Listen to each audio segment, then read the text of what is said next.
8वां वेतन आयोग, कितनी बढ़ी सैलरी? फिटमेंट फैक्टर पर मंथन, क्या हुआ फाइनल?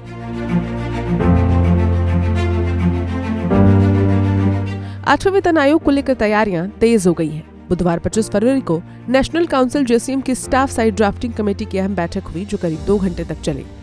इस बैठक में सरकार को सौंपे जाने वाले संयुक्त ज्ञापन के मसौदे को अंतिम रूप देने पर विस्तार से चर्चा की गई। स्टाफ साइड के नेताओं ने बैठक में कई अहम महत्वपूर्ण मुद्दों पर मंथन किया।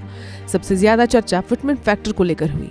कर्मचारी संगठनों की मांग है कि फिटमेंट फैक्टर 3.25 रखा जाए ताकि मौजूदा वेतन में सम्मानजनक बढ़ोतरी हो सके। इसके साथ ही न्यूनतम वेतन कितना किया जाए, इस पर भी विस्तार से विचार विमर्श हुआ।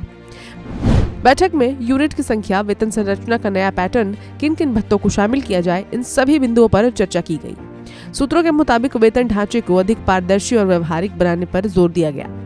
रेलवे कर्मचारियों की प्रमुख union all India railway men's federation की जनरल सेक्रेटरी और स्टाफ साइड के शिव गोपाल मिश्रा ने जानकारी दी कि 8वें वेतन आयोग से जुड़े 18 प्रमुख सवालों पर विचार विमर्श हुआ है।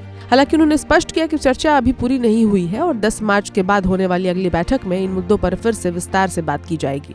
इस बैठक में एक और बड़ा मुद्दा उठाया गया। All India NPS employees federation के राष्ट्रीय अध्यक्ष डॉक्टर मनजीत सिंह पटेल ने जेसीएम में प्रतिनिधित्व को लेकर सवाल खड़ा किया। उन्होंने कहा कि जॉइंट कंसल्टेटिव मशीनरी या फिर जेसीएम केंद्र सरकार और कर्मचारियों के बीच संवाद का मजबूत मंच है, लेकिन 1961 के बाद अब तक केंद्रीय ऑटोनोमस विभागों और केंद्र शासित प्रदेशों के कर्मचारियों को इसमें प्रतिनिधित्व नहीं मिला है। डॉक्टर पटेल का कहना है कि देश के 8 केंद्र शासित प्रदेशों और विभिन्न मंत्रालयों की ऑटोनोमस संस्थाओं में लाखों कर्मचारी कार्यरत हैं। इन पर केंद्र सरकार के नियम लागू होते हैं, लेकिन कई बार नियमों को लागू करने में देरी या असमानता देखने को मिलती है।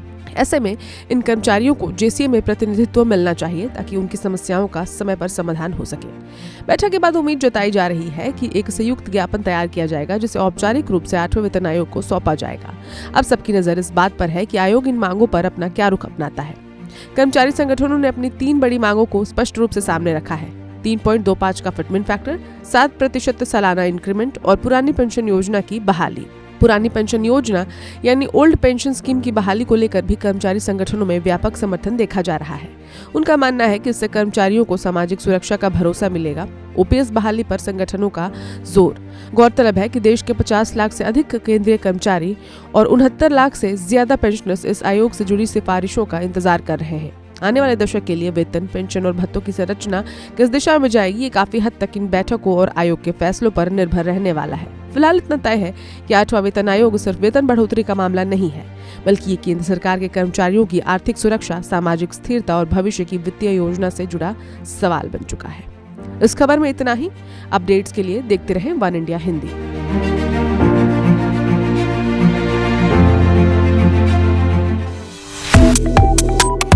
Subscribe to One India and never miss an update. Download the One India app now.